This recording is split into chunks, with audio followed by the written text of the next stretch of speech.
Alright, I've worked there before, so I've seen it firsthand. There's not a lot back there in those stock rooms. Alright, it says 3-day supply. If people got real crazy, they could run through that in a day.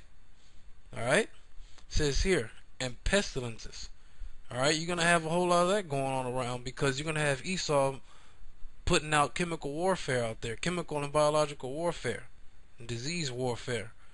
Alright, that's why they have something, I forget where it is, but I think it's like on a small island or something like that. It's called the CDC, the Center for Disease Control. Alright, you're going to have Esau putting all kind of chemical warfare out there when his time comes. They already did it before. They did it when they took down Gad over here, when them Spaniards came over here. Alright, and it says here, and earthquakes. And there's been plenty of earthquakes hitting in all type of different diverse places, okay? All type of different areas. Alright? Big earthquakes. Alright? As well as crazy weather. Alright? It's another sign of the end times. It was just ridiculous crazy weather. Alright? Like was it was Joplin? Was it Minnesota or something? I forget where Joplin is. Take a look. I mean, it's everything. It's just North completely Dakota. demolished. I mean, y'all saw it. I mean, I'll put the video up. Families' lives have been got totally devastated at this point. by the not earthquakes, tornadoes that hit. Family members, if you take a look here at this neighborhood, I mean, totally devastated. We had a whole series of tornadoes for like what, a month or so. They were terrorizing places like Alabama and them states over there, kind of in the south. Tuscaloosa. All right, closer towards the East Coast. Hundreds dead. All right. So people are dropping left and right. That's the times we're in, alright? It says here, all these are the beginning of sorrows, and that's just what that is, the beginning of sorrows. Alright? There's going to be a whole lot of sorrow coming to America. Okay? Now I'm going to skip to verse 11. It says here, and many false prophets shall arise and shall deceive many. And you got that going along. I'm sorry, I can't even talk right now. Going on right now, a lot, alright? Especially amongst Israel, okay? You got all kind of clowns and characters popping up, talking about they got the truth and coming up against the real men who have taught them the truth, alright? Name some names, like the recent clown, this guy Yasha Math, alright? Talking about he's trying to call himself a prophet, talking about their truth or die perfected. Alright? Y'all defected. Alright? Y'all fell off. Teaching some other crazy ass gospel. Okay?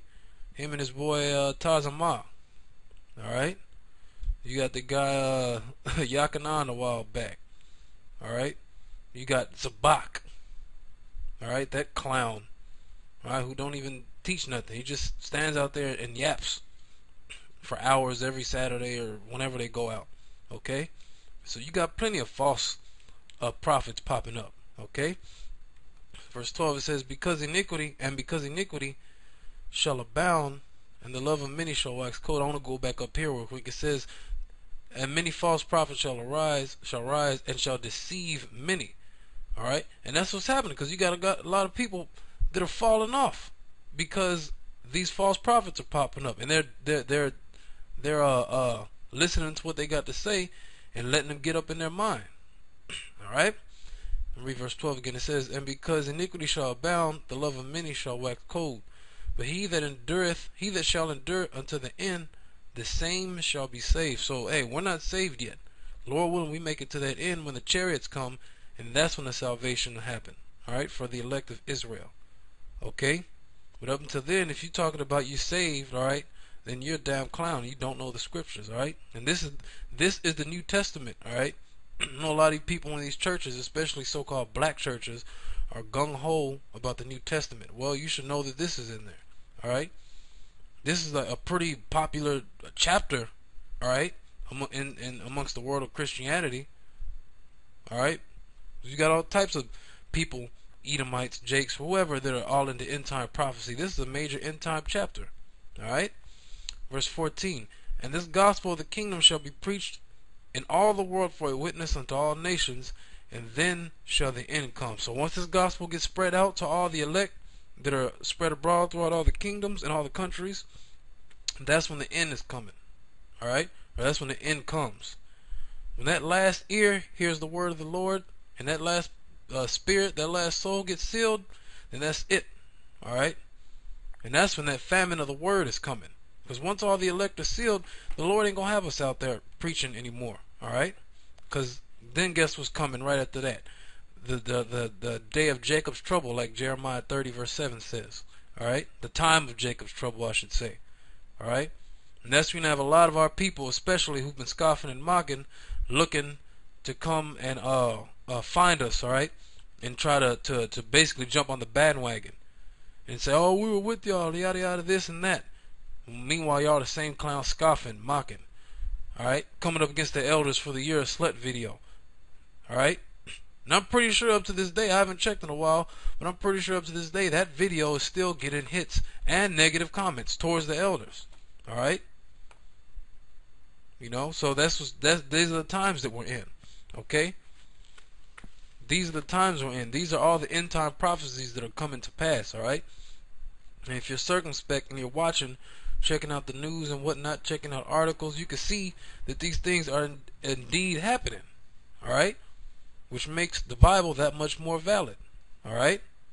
So now let's go to 2nd Ezra 5 and 41. Alright? I'll post it up. I'll leave this here and post it up. But it says here, 2nd Ezra 5 verse 41, it says, And I said, Behold, O Lord, yet art thou nigh unto them that be reserved to the end, and what shall they do that have been before me, or we that be now, or they that shall come after us? And he said unto me, I will liken my judgment unto a ring, like as there is no slackness of the last, even so there is no swiftness in the first. Meaning the Lord's judgment happens exactly when it's supposed to happen. Okay? It says there's no slackness of the last. Alright? So when the judgment comes here to America, which is the last kingdom that has to go down before our kingdom, the kingdom of Israel, is set up. Alright? When it happens, it's going to happen when exactly it's supposed to. Alright? Because the Lord's not operating on our clock. He's operating on His clock. Okay? He's playing chess. He's not playing checkers, alright? He's playing a strategic game. So when He sets this so-called white man up to go down, there's going to be no way out of it. Alright? And He said, when you go to the Psalms, He says that His word is above, He put His word above His name. Alright? And His name, by that name, and His son's name, are the names by which we must, or the only name, the only name, singular, by which we must be saved. Alright? So how much stock is the Lord putting in His word? Okay? So that shows you that's more proof that shows you that the Lord is going to bring His judgment to come to pass. Alright? The destruction of America and the salvation of the elect of Israel. Okay? Which are the only Israelites, like the brother Elder Gabar was saying, and the brother, I forget his name, I believe it's Karaba Maf. I believe that's his name, that did the series, the lesson on GMS Outdoors, recently called Give Your Alms to the Elect, to the Brotherhood. Alright? Or something to that effect. Okay? Mentioning that the only elect, or the only Israelites are the elect. Everybody else, they're just heathens. Amongst everybody else amongst our nations, they're just heathens. They come from Israel or Jacob, but they're not of Israel. Alright? So now, we're at 2nd Esdras. Let's go to 2nd Peter 3, and I'm going to start at 3. Alright? Because we just read in Esdras that there's no slackness in at the last of the Lord's judgments. Alright? So let's go to 2nd Peter. Whoops. Let's go to 2nd Peter 3, and I'm going to start at verse 3. And read down about 10 verses. It says here, knowing this first, that there shall come in the last days scoffers walking after their own lusts. And like I said, we got plenty of scoffers coming up against the truth. Alright? Plenty of FNGs, fucking you guys popping up talking about they got the truth and our elders have failed us. Okay. I mean, 8 months to 2 or 3 years ago, you didn't know your ass from a hole in the ground. You had no idea who you were, an Israelite.